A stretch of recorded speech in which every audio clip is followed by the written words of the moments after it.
Et le coup d'envoi pour le demi d'ouverture de cette équipe de l'Ulster, Billy Burns.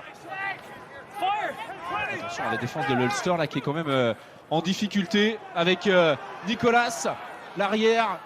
Ouais, superbe intervention de la part de Johan Nicolas. Et on est à 1 mètre de la ligne d'essai. Énorme danger là. Ça s'arrête à quelques centimètres et on a un avantage en cours pour l'équipe des Scarlets. On va peut-être avoir une grosse surprise là avec les Scarlets qui prennent l'avantage. Et un essai pour les Gallois avec beaucoup de réalisme cette fois-ci de la part des Scarlets qui vont prendre l'avantage, qui mènent 8-5. Et on a un score là qui est quand même assez étonnant avec les Gallois qui prennent l'avantage et qui mènent 8-3. Les Scarlets qui pour l'instant font le coup parfait puisqu'ils étaient relativement dominés, n'avaient pas la possession sur les minutes précédentes. Et puis là, sur l'une de leurs premières franches d'occasion, ils ont bien joué le coup. Ils ont utilisé la force de leurs avants, la qualité de leur touche et ensuite la puissance de Samson Lee. On conserve le ballon, on va y aller avec les avants. Vermeulen qui tente d'y aller tout seul avec son pouvoir de destruction qu'on connaît. Et là on est à 10 cm de la ligne. Jacob Pepper qui est en train de regarder, toujours pas d'essai. Et là c'est fait.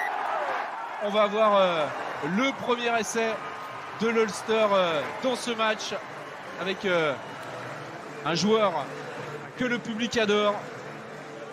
Le centre de cette équipe de l'Ulster, Angus Curtis, qui marque cet essai. Et regardez ce qu'a fait Vermeulen encore. Il est devenu indispensable dans l'effectif irlandais. Et à la conclusion, Angus Curtis, qui est un joueur qui est né au Zimbabwe. Vous allez voir là, il profite du petit trou. Et la défense des Scarlets qui cède. Il a été joueur de cricket pendant longtemps. Finalement, il a choisi le rugby. On se retrouve à 3 mètres de la ligne. De nouveau une défense héroïque de la part des Scarlets. On y va en force avec Lee, l'auteur de l'essai tout à l'heure pour l'Ulster.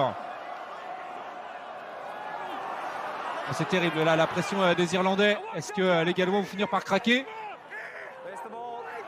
Quelle intensité, quelle intensité. On tente d'y aller en force. Est-ce que l'arbitre va accorder un essai? Il est en train de regarder. Est-ce que le ballon a franchi la ligne? Voilà, c'est fait. Essai pour l'Ulster en force. Le deuxième pour les Irlandais dans ce match. Qui passe devant.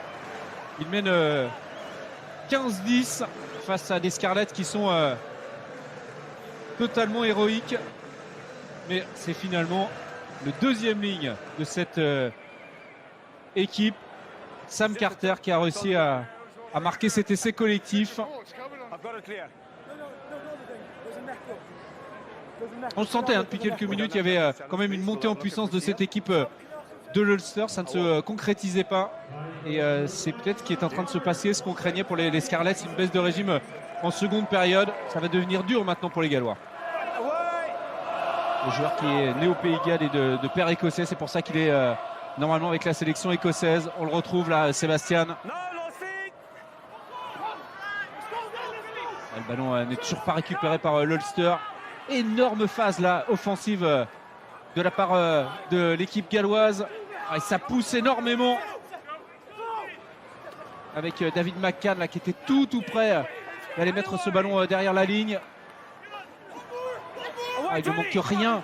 Si ça ne va pas au bout, s'il n'y a pas un essai pour les Scarlets, ça sera une énorme frustration avec cet essai, ces deux essais même qui ont été refusés tout à l'heure sur des petits détails.